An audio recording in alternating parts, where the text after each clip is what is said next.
Graphic music.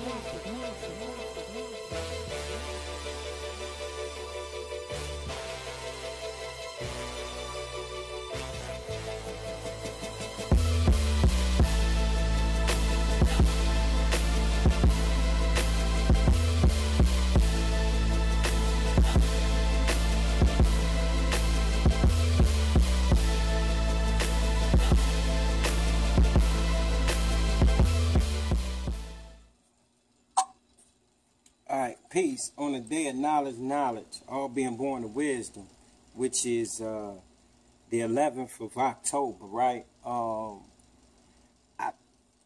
My family and I, we attended the Million Man March, and it was a beautiful occasion in regards to being in the presence of, you know, 1 million plus black men, black women, and black children.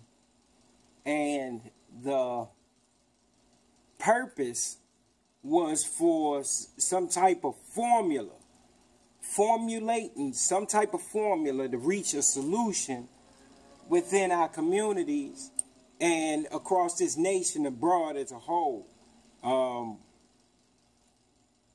Walking in towards the main meeting place where everybody was congregating and waiting to hear from these so-called black leaders and from the Spanish or Mexican community, the Native American, Indian, Dravidian community. It was amazing. As we walked, I ain't say nothing. I seen them, right? Because that was the 10th, which is Knowledge Cipher. And, you know, Knowledge Cipher is, you know, knowing what's going on around you, doing the knowledge to your circumference, your environment. So I'm looking around me and I see, it was sad as we walked. I ain't saying anything. It was my queen that said so. He say, look, there's white people in the crowd, right? And we saw several different exhibitions of Caucasians among us. And I instantly got on guard on a whole nother plane of protection and guardianship, because I can't act as if I don't have the knowledge of the NOI and the dissatisfaction that rests among them. The 30% satisfied and the 70% dissatisfied.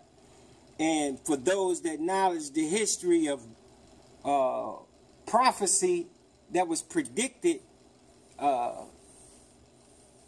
8,400 years before he was born about Yakub, and why he was born, it was to actually graft the dissatisfaction out of the original people of that era. Now, I'm not talking about the literal sense, more so the philosophical or the allegorical sense of what that was.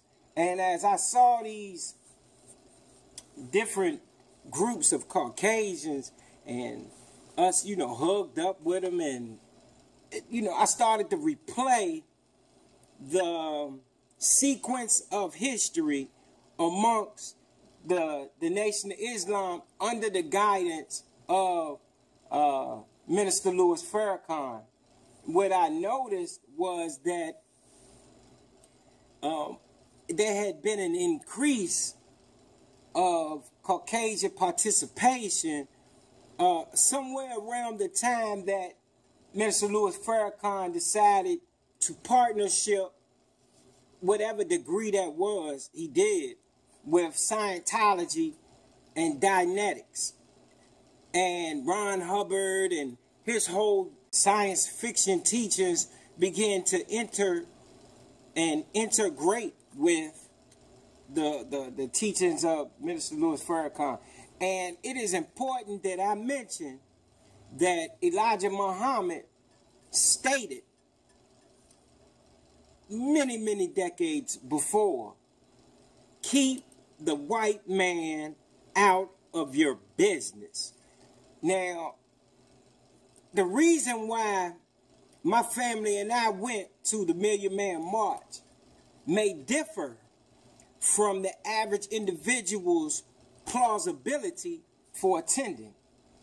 Our initial and substantial reason for attending was to network, pass out business cards, t-shirts, and to get the general population to at least acknowledge that the Universal School of Thought is in existence and is continuously practicing the re-education of the original nation here in the wilderness of North America and all over the 196,940,000 square miles of this planet. As far as, we went, so now we want to be Muslim. Look, let me get something clear. The Universal School of Thought is a school that deals with all religions, all spiritualities, all systems of ancestral recognitions. Regardless of whether I agree with those religions or not, is besides the point. Because it has been in our history, if you will, that religions have been a divider amongst our people. Because you ain't this, I don't deal with you. Because you don't study that, I don't build with you. Because you don't practice that, I don't fuck with you. And it has kept us divided and conquered long enough.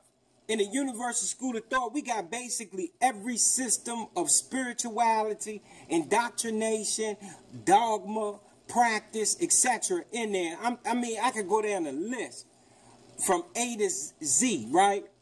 And what I've noticed in this movement is that there is little to no arguments and disrespect of individuals based on what they study and what they practice. But we are very, very, very, very acute and defined when we tell individuals to read our codes of conduct so that you will know exactly what the prerequisites is if you striving to post that up in the timeline.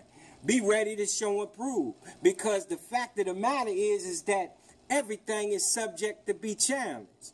We come from a teaching that tells us that the truth has no sense of love or hate.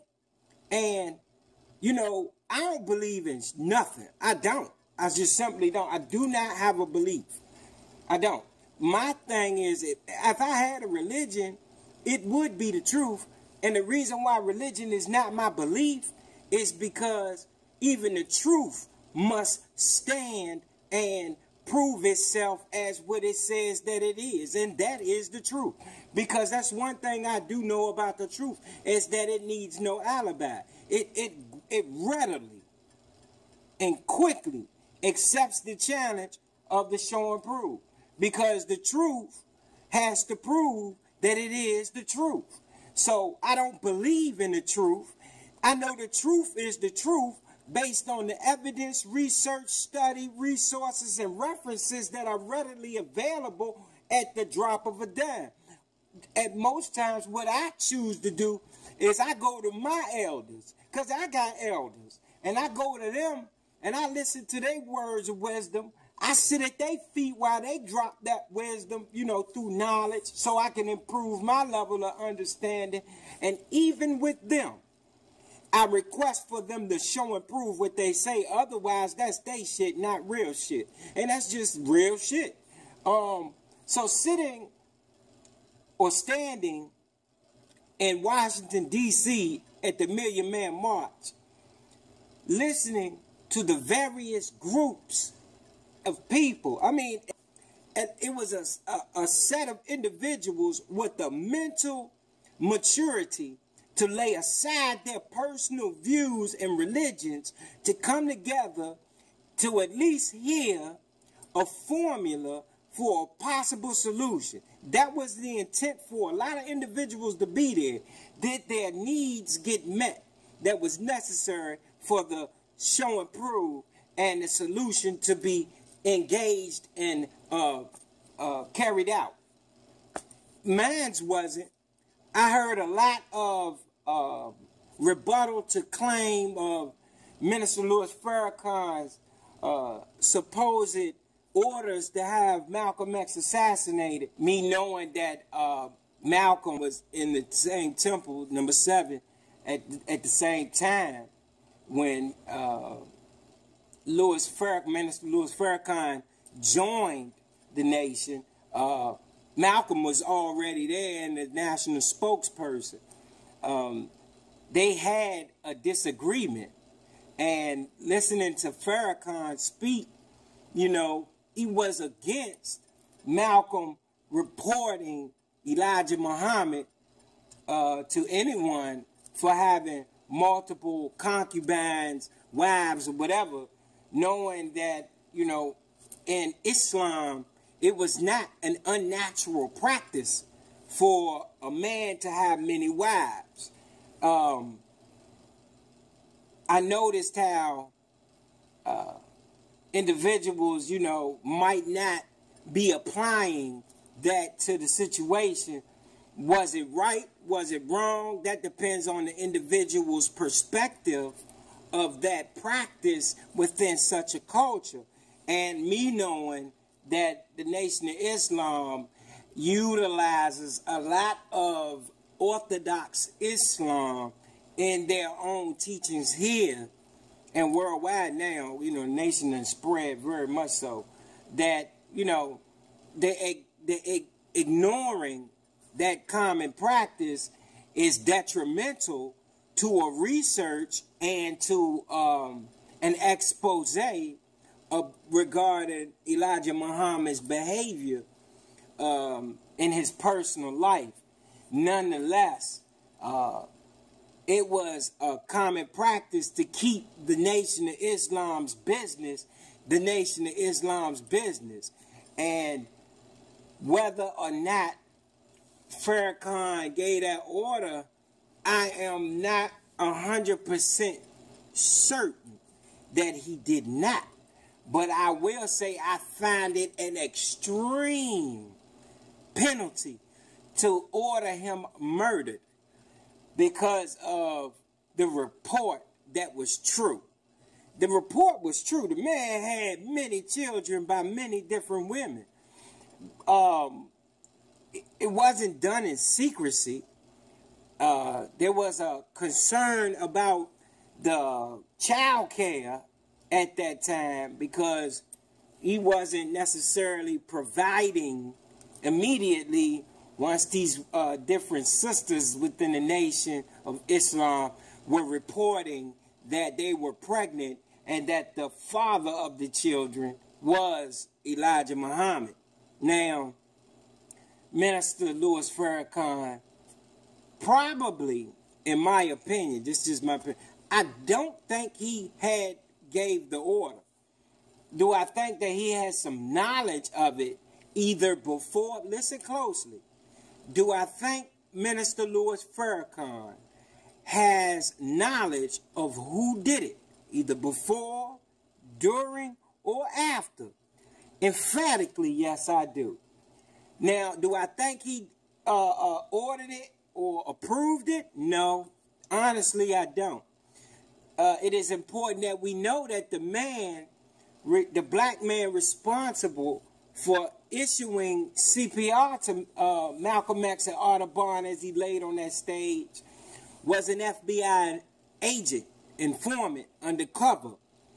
And the individuals that fired the weapons that killed dead physically, El-Hajj, El-Malik Shabazz, were Muslims from the Nation of Islam. I will say that they are the ones that did it. Now, to find out who sent them, I just get too much bullshit interwoven into the story that has led me to dead ends over the past 23 years of my research of it. And that's intentional.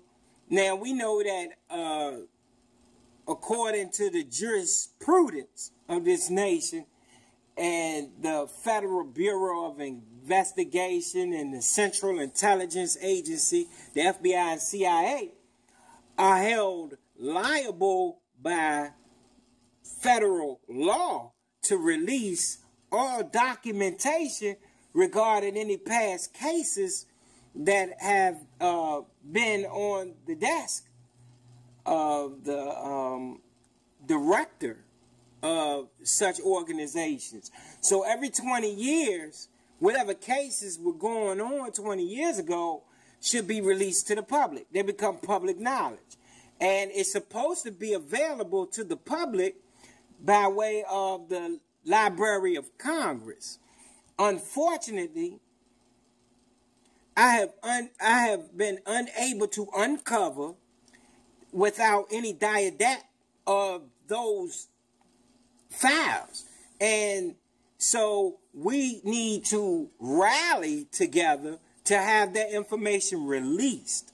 And it needs to be released so that we can do a thorough investigation and not only hold the individuals that pulled the trigger, but also those that conspired to have our brother murdered. The ones that are responsible for giving the green light.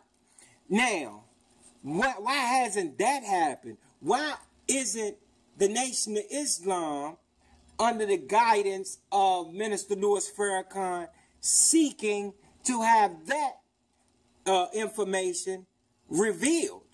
Because it is their name, it is their character, their integrity, their loyalty, their honor that's actually on the line. That is in question as to having some part, regardless of how small or minute it may seem in this case. So as Farrakhan was up on that podium speaking about Malcolm X assassination and the FBI and CIA being responsible and utilizing the discordance between Malcolm and Louis Farrakhan as the ways and means to infiltrate and cause havoc once again. It just blew me away that he was bringing on the stage the sons and daughters of Elijah Muhammad, but was not rallying us while we're in Washington to stay till Monday, those that could, to actually go into Congress, the House of Representatives, Capitol Hill, to boycott, to actually protest in front of, you want to march in front of the White House demanding the release of those files that will reveal who gave the green light, since it is recorded in the FBI files. So I think that there was a lot of things that could have been discussed and uncovered regarding that case in itself. And I mean, it wasn't all bad, because he touched on some great discussions regarding us as men, black fathers, and the roles that we play in the home, and the women, our women, black women, and the roles they play within the home. And he asked the women to take their right hand and cover their wound. And the promise that any black woman that's pregnant, that they would carry their children full term, because within that womb might be the next.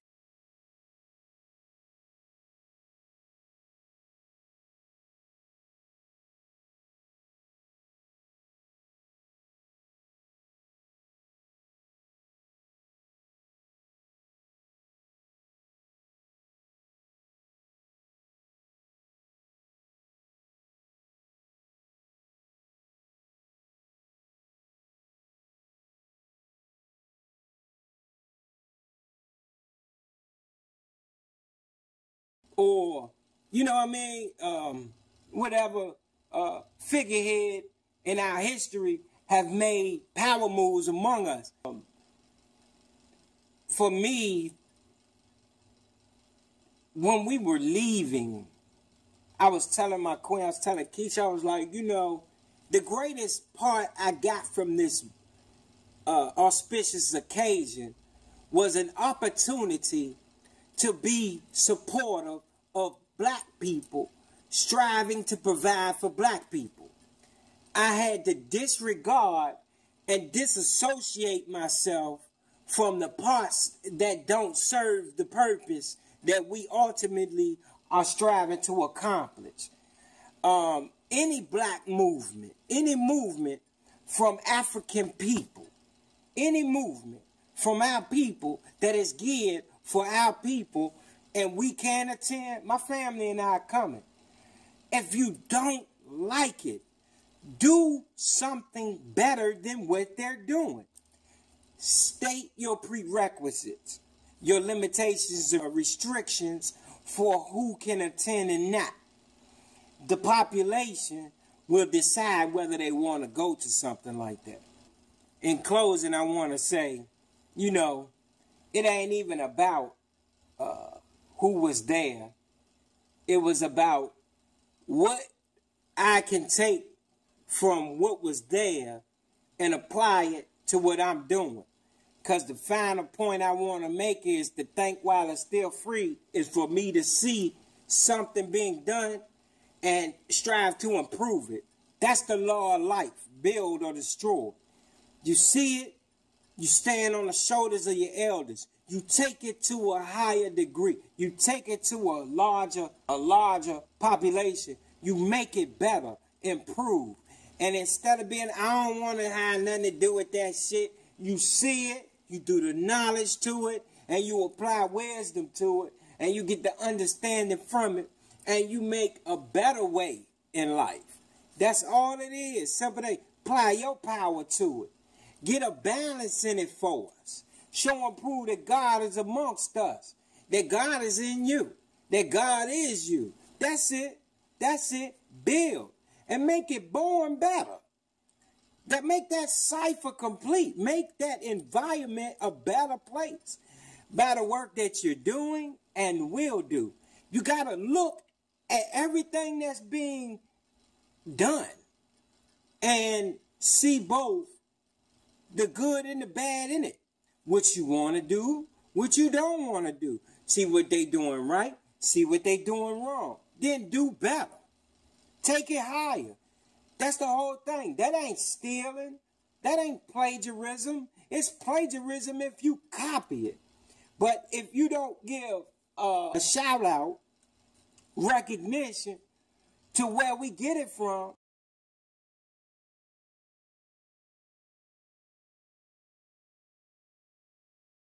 if you ain't never learned nothing from the individual, then that means you ain't looking right. Because I learned sometimes for individuals what not to do. The Million Man March was a beautiful opportunity for me to interact with my people, for them to see me in the physical form, and for me to see them in their like same. You know, that's what it was for me. But it was a spirit in the place, right? Well, there was two spirits in the place. One of them made the hairs on my arm stand up. I seen some other foul shit going on too, y'all. And I was by the Smithsonian Art Museum, right? And they got these porta potties right there. No bull. And I watched individuals going in and out of the porta potties. And I'm going to let you figure that But I noticed that Minister Farrakhan was talking about the individuals that were actually, you know, the prostitution. What constitutes a prostitute is the pursuit of profit. What constitutes a prostitute is the pursuit of profit for sexual exchange. Thank while it's still free. Universal School of Thought, www.universalschoolofthought.org. If you go down to the bottom of the webpage, there's about 6 to 8 pictures down there. They're hyperlinks. Press one of the pictures, and they'll take you to the respective site. We are not a Facebook group. We are a movement with a Facebook group. Peace.